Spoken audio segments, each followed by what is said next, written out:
لقد كان في يوسف وإخوته آيات للسائلين إذ قالوا ليوسف وأخوه أحب إلى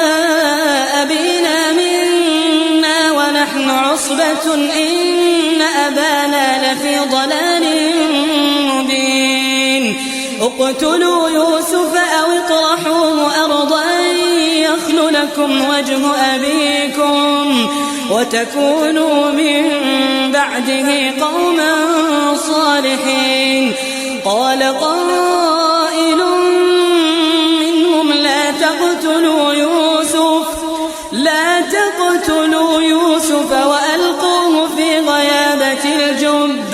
وألقوه في غيابة الجب يلتقطه بعض السيارة إن كنتم